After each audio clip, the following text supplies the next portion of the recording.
Bienvenue sur la chaîne. Azami résumé. Sorata est une lycéenne de Sumei Aime et vit dans le dortoir Sakura, un dortoir célèbre pour les cinglés et les étudiants qui ont des ennuis. Il vit dans le dortoir parce qu'il veut toujours ramener à la maison des chats errants pour les aider, mais cela le fait expulser de plusieurs dortoirs différents. Un matin, Sorata se réveille avec sa camarade de dortoir Misaki dormant dans sa chambre. Misaki est bizarre parce qu'elle joue toujours le rôle d'épouse et qu'elle est obsédée par les dessins animés et les jeux vidéo. Chihiro, le professeur de Sorata, lui fait faire les corvées et les réparations pour le reste des résidents. Sorata en a marre de vivre dans le dortoir et est déterminée à partir le plus tôt possible. Parmi les autres résidents du dortoir figure Jin, l'ami d'enfance de Misaki, mais c'est un playboy qui ramène constamment des filles à la maison, y compris de jeunes femmes au foyer.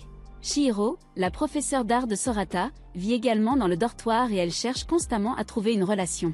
Et aussi enfermée Ryunosuke qui quitte rarement sa chambre et interagit avec les autres avec son programme Dianome Med, qui communique avec les autres à sa place. Un jour, Chihiro ordonne à Sorata de rencontrer sa cousine Mashiro et de la ramener au dortoir, puisque Mashiro va commencer l'école avec tout le monde.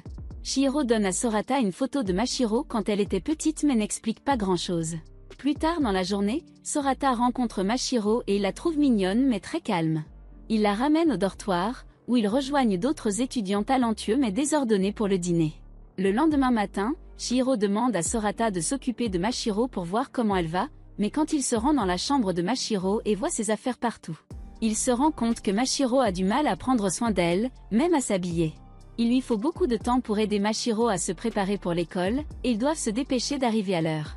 Comme il devient de plus en plus évident que Mashiro n'a aucune idée de comment prendre soin d'elle-même, Sorata demande de l'aide aux autres membres du dortoir pour Mashiro. Mais ils lui disent tous juste de prendre soin d'elle lui-même.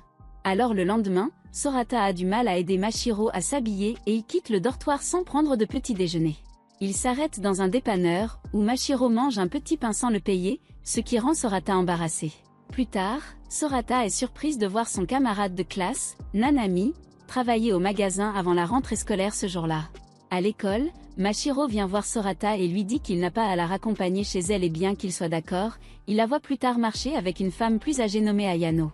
De retour au dortoir, Sorata trouve l'endroit rempli de choux, préparé par Misaki pour célébrer le prochain anniversaire de Jin. Sorata et Jin suivent la piste du chou jusqu'à la chambre de Jin. À l'intérieur, ils trouvent Misaki sortant d'une boîte avec juste un ruban autour d'elle comme une surprise pour Jin, essayant de lui faire réaliser son béguin pour lui mais ça ne marche pas vraiment. Plus tard, Mashiro vient dans la chambre de Sorata et lui demande d'aller dans sa chambre. Là, elle lui demande de se débarrasser de ses vêtements et d'être son modèle pour un prochain manga sur lequel elle travaille. Après quelques hésitations, Sorata accepte. Une fois que Mashiro est satisfaite, elle commence à travailler sur son manga comme si ce n'était pas grave au choc de Sorata.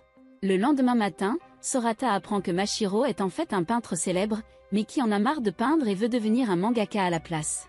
La prochaine fois que Mashiro demande de l'aide à Sorata, Sorata lui dit non lorsqu'elle lui demande de faire quelque chose pour elle pendant le week-end. Alors cette fois, elle demande à Jin à la place. Misaki dit à Sorata que Mashiro et Jin prévoyaient d'aller dans un love hotel, ce qui les fait décider de suivre Jin et Mashiro, pensant que c'est un rendez-vous. Plus tard, ils voient Nanami travailler au centre commercial avec un autre travail à temps partiel, cette fille semble travailler constamment. Plus tard, ils voient Mashiro et Jin entrer dans le Love Hotel alors Misaki devient déprimée et part. Sorata décide d'intervenir et essaie de frapper Jin, mais Jin le frappe en arrière, l'assommant. Quand Sorata se réveille, il est dans le Love Hotel avec Mashiro. Il appelle Jin et découvre que Jin savait qui les suivait. Sorata demande à Jin pourquoi il n'est pas au dortoir, et Jin s'inquiète de la façon dont il pourrait réagir s'il voit Misaki se sentir si déprimé alors il a décidé de partir. Cette nuit-là, Sorata est assise par terre, le dos contre le mur près de la porte. Le lendemain matin, il s'excuse auprès de Mashiro de ne pas avoir compris la situation. Mais avant qu'il puisse finir, Mashiro l'interrompt et lui demande s'il quitte le dortoir des Sakura. Sorata dit honnêtement à Mashiro qu'il a pensé à quitter le dortoir parce qu'il est plein de cinglés, mais étrangement Mashiro devient triste à la nouvelle. Sorata promet donc que jusqu'à ce qu'il quitte le dortoir pour de vrai, il l'aidera à prendre soin d'elle. Il remarque également que Mashiro a travaillé très dur sur son manga et son travail en tant qu'artiste célèbre. Un jour, Misaki et Mashiro exhibent la robe traditionnelle de Mashiro mais sont déçus par l'expression indifférente de Sorata. Jin l'informe que le dortoir fêtera Tanabata avec d'autres enfants. Au festival, Mashiro et Sorata passent un moment tendre ensemble, mais une pluie soudaine interrompt la célébration. Alors qu'ils se remettent de la pluie, Mashiro reçoit un appel l'informant qu'elle a perdu un concours d'artistes sur lequel elle travaillait très dur ces dernières semaines. Sorata essaie de la faire se sentir mieux, mais ses paroles ne semblent pas la faire se sentir mieux. Après que Mashiro soit partie tranquillement, Sorata sort pour pleurer et Jin va le réconforter. Jin travaille en fait avec Misaki sur son propre manga, alors quand Sorata admet qu'il se sentait un peu soulagé que Mashiro n'ait pas gagné le concours, Jin admet également que parfois il souhaite que Misaki échoue pour ne pas avoir l'impression qu'elle est bien meilleure que lui. Mais Jin lui dit qu'il est important de continuer à soutenir leurs deux amis. Plus tard, Sorata reçoit soudainement des livres de programmation de Ryunosuke parce qu'il a entendu dire que Sorata était intéressée par le développement de jeux, ce qui implique que Sorata devrait poursuivre son rêve. Le lendemain, Sorata ne parle pas à Mashiro, qui se cache dans sa chambre. Mais il découvre que son souhait du festival de Tanabata était que son souhait se réalise. Plus tard à l'école, il parle avec Nanami qui a hâte qu'il quitte le dortoir Sakura, mais il se sent en conflit. Soudain, Ayano, l'éditeur de Mashiro, confronte Sorata et l'amène dans un café. Elle lui dit que le manga de Mashiro a perdu à cause d'une mauvaise fin où un personnage part.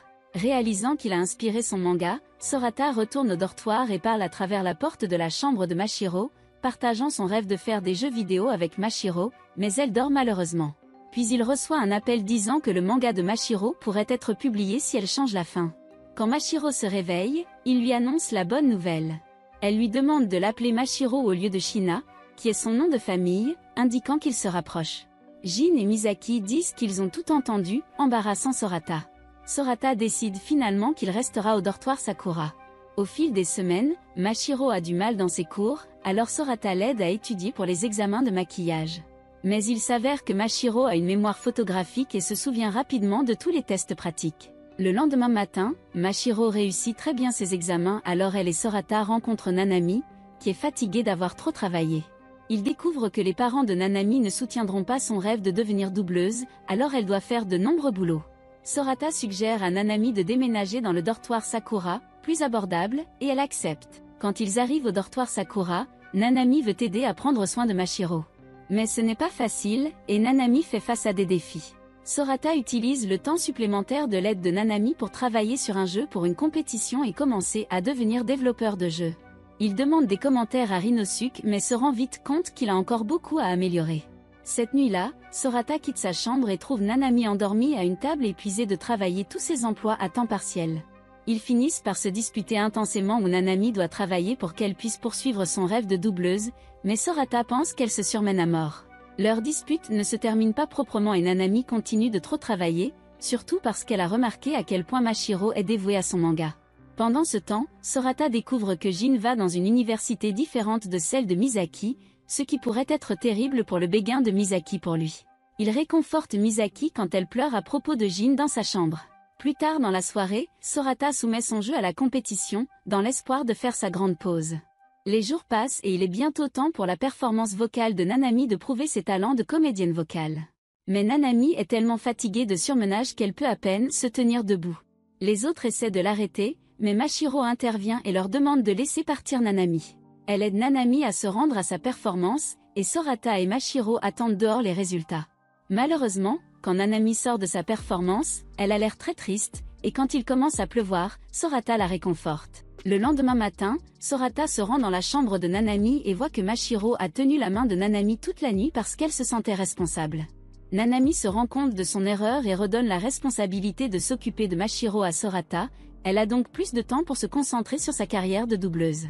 Plus tard, alors que Sorata attend d'entendre parler des résultats de la compétition de jeu, sa sœur cadette Iko arrive soudainement au dortoir pour une visite. Yuko observe à quel point Sorata est proche de Mashiro et Nanami, et devient rapidement jalouse. Les trois filles décident d'aller à un faux rendez-vous avec Sorata sans qu'ils le sachent, et elles essaient chacune d'attirer son attention. Mais après qu'ils aient tous les trois fait des vœux dans un sanctuaire, Mashiro et Yuko se perdent alors Nanami et Sorata passent un moment tendre ensemble. Yuko se plaint que non seulement ils ont perdu Sorata, mais ils ont également perdu la date. Yuko s'inquiète que Sorata ne les trouve pas, mais Mashiro est convaincu que lui et Nanami les recherchent. Plus tard dans la soirée, Iko dit qu'elle veut aller au même lycée que Sorata l'année prochaine. Quelques jours plus tard, Sorata reçoit une lettre encourageante d'une entreprise de jeux vidéo. Ils lui disent que dans la compétition de jeu, son jeu a franchi le premier tour et qu'il le leur présentera. Il pratique sa présentation avec les gens du dortoir Sakura et a hâte de parler de son jeu. Mais quand le jour arrive, il ressent beaucoup de pression et gâche accidentellement sa présentation et il perd la compétition. De retour à Sakura, Sorata se sent triste et ne veut pas de réconfort de Mashiro. Pendant ce temps, Misaki décide d'organiser une fête à la piscine pour Nanami pour que Sorata se sente mieux. Mais pendant la fête, la sécurité de l'école se pointe et Sorata doit s'enfuir. Bien que Sorata se sente toujours mal d'avoir perdu la compétition, les efforts de ses amis lui remontent le moral et il devient plus déterminé à réussir en tant que développeur de jeux. À l'école, des rumeurs commencent à se répandre sur les raisons pour lesquelles Nanami a déménagé au dortoir Sakura. Et cette nuit-là, Rita, la colocataire anglaise de Mashiro, vient ramener Mashiro en Angleterre pour qu'elle puisse à nouveau se concentrer sur la peinture. Mashiro dit non et fait partir Rita. Mais Sorata se sent désolée pour Rita et décide de l'inviter à revenir parce qu'elle a besoin d'un endroit pour rester. Rita en profite et insiste pour rester dans la chambre de Sorata. Le lendemain, nous voyons Rinosuke pour la première fois alors qu'il se rend en classe pour répondre aux exigences de présence. Et ce soir-là, le groupe est enthousiasmé par la planification d'un festival culturel. Ils décident de travailler sur un projet appelé Galaxy 4 Neboron, basé sur un anime auquel Misaki avait pensé enfant, et ils jouent chacun des rôles différents dans la création du projet. Pendant ce temps, Mashiro dit avec colère à Rita qu'elle ne peut plus rester dans la chambre de Sorata car elle devient jalouse. Rita accepte de partir mais seulement si Sorata sort avec elle. Ils acceptent à contre-séure, mais Mashiro et Nanami interrompent le rendez-vous parce qu'ils sont inquiets. Après qu'ils se soient accidentellement révélés, Rita décide de leur montrer à tous une peinture que Mashiro a faite avant de venir au Japon et d'abandonner en tant que peintre, dans l'espoir de leur expliquer pourquoi elle a l'impression que Mashiro gaspille ses talents de peintre pour devenir un artiste manga. La peinture est si belle que Sorata se rend compte que Mashiro a besoin de retourner dans le monde de l'art. Les jours passent alors que les résidents peinent à mener à bien leur projet pour le festival culturel. Mashiro joue un rôle important dans leur projet, mais ils ne connaissent personne avec suffisamment de compétences artistiques pour aider Mashiro, alors le groupe prend du retard. Ils parlent de la façon de terminer à l'heure, et Mashiro suggère que Rita pourrait aider. Mais quand ils lui demandent de l'aide, Rita leur dit non. Rita admet qu'elle a arrêté de peindre parce qu'elle enviait Mashiro et que Rita était celle qui avait à l'origine appris à Mashiro à dessiner des mangas en espérant qu'elle échouerait. Rinosuke parle à Rita de sa malhonnêteté, ce qui la bouleverse et elle s'enfuit. Nanami, Sorata et Mashiro la suivent et quand ils la trouvent, il pleut. Mashiro et Rita finissent par réconcilier leur amitié compliquée, car ils ont joué un rôle important dans la vie et le parcours artistique de l'autre. Les deux redevenant amis, ils retournent au dortoir et Rita décide de les aider dans leur projet de festival culturel, et ils parviennent à terminer tout le travail à temps. Pendant ce temps, Rita commence à montrer de l'intérêt pour Rinosuke en raison de ses paroles menant à une percée dans ses problèmes, mais comme il est un solitaire, il trouve son attention inconfortable. Bientôt, le festival culturel commence et les étudiants du dortoir de Sakura partagent leur temps entre s'amuser dans les attractions, aider leurs camarades de classe et travailler sur leurs propres projets. Pendant le festival, Rita continue d'essayer de se rapprocher de Rinosuke, ce qui le rend nerveux. Sorata est également troublée par un important appel téléphonique que Rita reçoit du père de Mashiro. Et Rita lui dit qu'il y a des gens dans la vie de Mashiro qui ne sont pas d'accord pour qu'elle reste au Japon. Plus tard à l'école, Misaki, Mashiro et Sorata observent Jin interagir avec Fuka, la sœur aînée de Misaki. Misaki révèle que Fuka et Jin sont des amis d'enfance et qu'ils sortaient ensemble. En les voyant ensemble, Misaki commence à devenir triste de ne jamais être avec Jin, mais après quelques mots encourageants de ses amis, elle décide de ne pas abandonner ses sentiments pour Jin. Sa déclaration pour ses sentiments inspire Sorata à proposer des améliorations pour le projet Neiaboron qui utilise les sentiments du public pour lui permettre intelligemment d'interagir avec le projet. Le reste du groupe est d'accord alors ils se préparent pour le lancement de Neiaboron. Ils veulent tous en profiter et en faire un souvenir spécial pour quand ils finiront tous par quitter le dortoir Sakura. Nanami se déguise en personnage principal et raconte l'histoire, demandant au public son soutien. Mais quand ils ont besoin de crier leurs sentiments, le public hésite. Cela rend Sorata frustrée et il se reproche d'avoir proposé l'idée de la participation du public. Puis Mashiro dit « merci » à Sorata, suivi de Misaki et le public se joint à eux, encouragé par eux. Sorata répond « merci » à Mashiro. Cela sauve le projet et Neiaboron devient un grand succès. Mais soudain, Mashiro et Risa ont disparu après la fin du festival. Pendant que le groupe les cherche, une camarade de classe avoue à Nanami, mais elle le rejette. Il découvre que Mashiro et Rita sont à l'aéroport, et après s'y être précipité, Sorata serre Mashiro dans ses bras en lui demandant désespérément de ne pas partir. Mais il se rend compte qu'elle vient de voir partir Rita qui rentre en Angleterre, et que Mashiro ne partait pas vraiment. C'était juste un truc que Rita a joué pour que Sorata comprenne plus clairement ses sentiments. Rita dit alors au revoir à tout le monde et embrasse Rinosuke sur la joue. Alors que l'avion part, Mashiro parle des sentiments incertains qu'elle a ressentis après l'étreinte de Sorata. Elle l'embarrasse alors et lui demande si ce qu'elle ressent est de l'amour. Et c'est tout pour cette vidéo, assurez-vous de vous abonner si vous l'avez appréciée et je vous verrai dans la prochaine.